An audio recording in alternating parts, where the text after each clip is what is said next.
My journey as the ultimate apprentice continues, and now it brings me to the 2016 Summer Olympic Games in Rio de Janeiro, and what a spot this is. I thought I would take you to one of the most picturesque places, which is of course Copacabana Beach. We've got the beach volleyball stadium just here on my right. I popped in there the other night, and of course Sugarloaf Mountain just behind me. So I thought this would be the best place to tell you about my first few days here in a little section I've called What's Hot and What's Not. Pretty clever.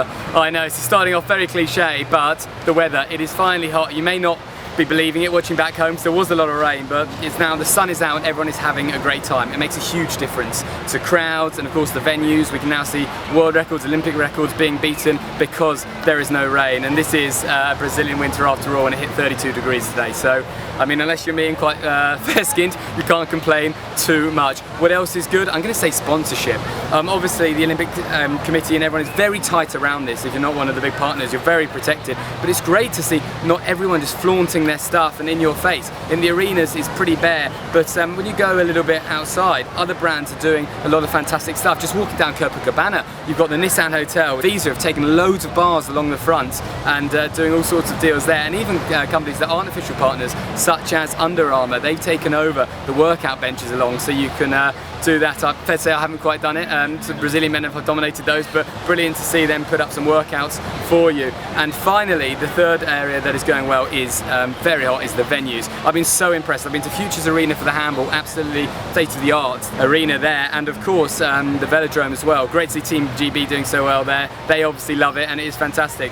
I've been to hockey and a few others, and I'm going to go to most of them overall, and despite there was obviously a bit of controversy and speculation will they all be done, not a problem at all to me. Seems pretty fantastic, so that is brilliant. Sadly, it isn't all positive stuff, and I've got three T's that make up the what's not hot section of this, and the first one is transport. I know we were sport a bit in London with the brilliant Japanese bullet trains that helped us get out to Stratford, and I understand they're trying to rejuvenate these fantastic places like Barata Tijuca, etc., but it's not quite working. It's too spread out. Diodora as well, Maracanã and Copacabana.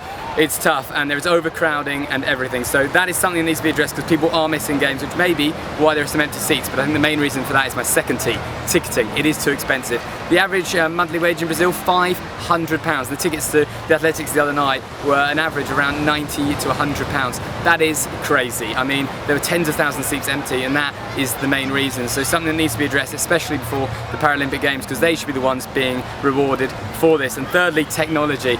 Really been a downfall here. I mean, London was better 4 years ago, and I understand why maybe a much bigger sort of city in the global scale, that is London, technology sector, but 4 years on we should have a lot more. I know Samsung, I did touch on sponsors, they are in the Olympic Park doing work with their Samsung Galaxy, which is fantastic, but there's not enough from the infographics on screen. But the main one for me is the likes of Wi-Fi. None of it in any of the main areas, which is crazy considering Claro, the one sponsor who maybe let themselves down, mobile phone company, aren't offering anything. All the social media hype that's being missed out on is an absolute shame, but maybe they're just being clever. They are selling SIM cards for about £40 for data, so maybe a strategy move from the big dog there. But that pretty much covers it. I've got to touch on security briefly because that was a big concern or talking point beforehand, but overall I've been pretty safe. I do know the place pretty well. I had 6 weeks here 2 years ago for the Football World Cup, but everyone I've spoken to feels safe most of all. If you don't go off the beaten track, then you're mostly fine, and that is important. I mean, I've left a camera 2 meters away from me for the last